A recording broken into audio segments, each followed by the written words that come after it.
உன் வார்த்தைகள் கேட்கப்பட்டது என்று வேதவசனம் சொல்லுகிறது. வித்தியாசம் உண்டாகும்படி செய்வேன் என்று கர்த்தர் சொல்கிறார். நான் உன்னை வெறுத்து விடவில்லை என்று கர்த்தர் சொல்லுகிறார். இன்றைக்கு கர்த்தர் நமக்கு தருகிற ஒரு வார்த்தை வார்த்தை வார்த்தை உங்கள் பலமான நியாயங்களை வெளிப்படுத்துங்கள், வெளிப்படுத்துங்கள்.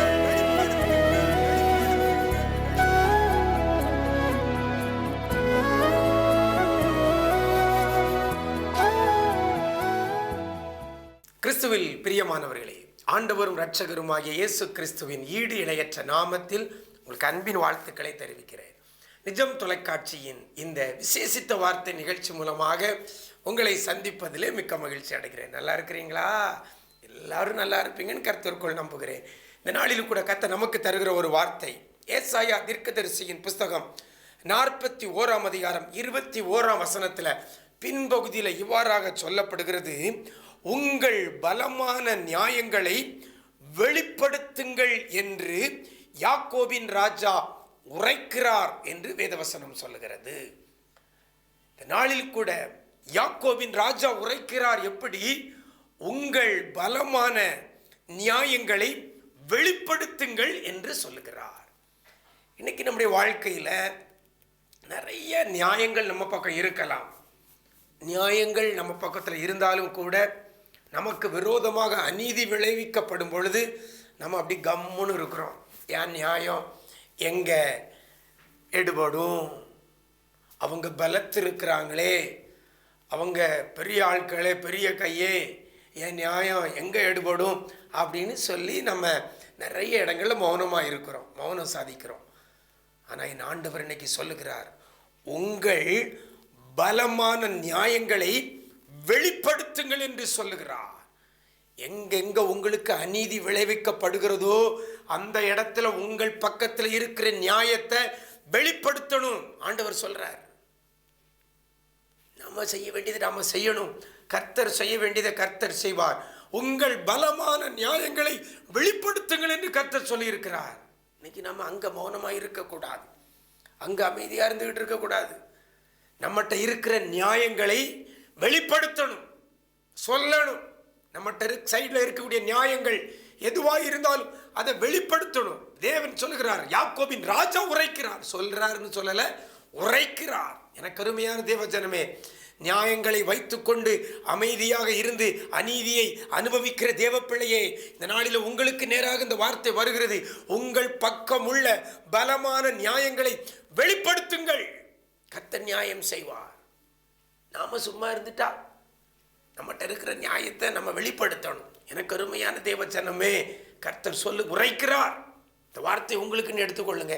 என்ன காரியத்தில் அநீதி விளைவிக்கப்பட்ட சூழ்நிலையில் உங்கள் பக்கம் நியாயம் இருந்தும் நீங்கள் அநீதியை, துன்பத்தை, வேதனையை அனுபவித்துக் கொண்டிருக்கிறீங்களா?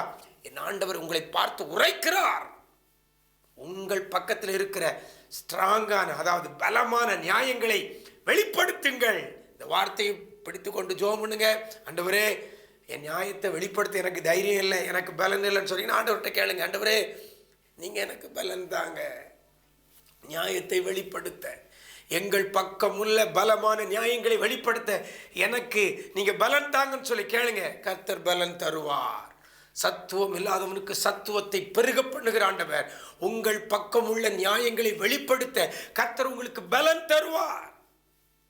சோர்ந்து போய் இருக்காதங்க, மௌனமாய் இருக்காதங்க. நியாயங்கள் உங்க பக்கம் இருக்குமே, ஆனால் அதை வெளிப்படுத்த முன்வாருங்கள். கர்த்தர் உங்களுக்கு உறுதுணையாக இருப்பார். கர்த்தர் உங்க பட்சத்தில் இருப்பார். உங்க காரியங்கள் எல்லாவற்றையும் கர்த்தர் ஜெயமாக அமைத்து கொடுப்பார். அப்படிப்பட்ட கிருபையை கர்த்தர் தருவாராக. நாம் ஜெபிக்கலாமா? எங்களை நேசிக்கிற அன்பு நிறைந்த ஆண்டவரே, இந்த ஆசீர்வதிக்கப்பட்ட இந்த நல்ல நாளிலேயும் கூட நியாயங்கள் பிள்ளைகள் பக்கம் இருந்தும் பிள்ளைகள் அமைதியாக மௌனமாக இருந்து பிள்ளைகளுக்கு அநீதி விளைவிக்கப்படுகிற ஒரு சூழ்நிலை இருக்குமே, ஆனால் இன்றைக்கு கொடுத்த வார்த்தையின்படி ஆண்டவரே, நியாயங்களை வெளிப்படுத்துங்கள் என்ற வார்த்தையின்படி பிள்ளைகள் தங்கள் பக்கம் உள்ள பலமான நியாயங்களை வெளிப்படுத்தி ஆண்டவரே, பிள்ளைகளுக்கு நியாயம் கிடைக்க, பிள்ளைகளுக்கு மேன்மை கிடைக்க, உயர்வு கிடைக்க என் ஆண்டவர் அனுக்கிரகம் செய்வீராக. என்னென்ன காரியங்களில் பிள்ளைகளுக்கு அநீதி விளைவிக்கப்பட்டிருக்கிறதோ அந்தந்த காரியங்களில் பிள்ளைகளுக்கு நியாயங்களின்படி, பிள்ளைகள் பக்கமுள்ள பலமான நியாயத்தின்படி பிள்ளைகளுக்கு நீங்க நீதி செய்யுங்கப்பா, நீதி செய்யுங்க. கோர்ட்டு கேஸு காரியங்களில், வேலை பார்க்குற இடத்துல, இன்னும் தொழில் காரியங்களில், கையின் பிரயாசம் காரியங்களில், குடும்ப காரியங்களில் எங்க பிள்ளைகளுக்கு அநீதி விளைவிக்கப்படுகிறதோ, பிள்ளைகள் பக்கமுள்ள நியாயத்தை வெளிப்படுத்துகிற பிள்ளைகளுக்கு என் ஆண்டவர் நீதி செய்ய போறதற்காய் நன்றி செலுத்துகிறோம். நன்மையும் கிருபையும் தொடரட்டும். இந்த நாள் முழுவதும் உடைய பிரசன்னத்தில் மூடிக்கொள்ளுங்க. எங்க போனாலும் வந்தாலும் தேவ சமூகம் பிள்ளைகளோடு கூட கடந்து செல்வதாக இரத்த கொட்டைக்குள்ளே மறைத்துக் கொள்ளுங்க. மீட்பர் இயேசுவின் மூலம் ஜெபிக்கிறோம் நல்ல பிதாவே, ஆமென், ஆமென். பிரியமானவர்களே, உங்கள் பக்கம் உள்ள பலமான நியாயங்களை வெளிப்படுத்துங்கள். கர்த்தர் உங்களுக்கு நீதி செய்வார். God bless you.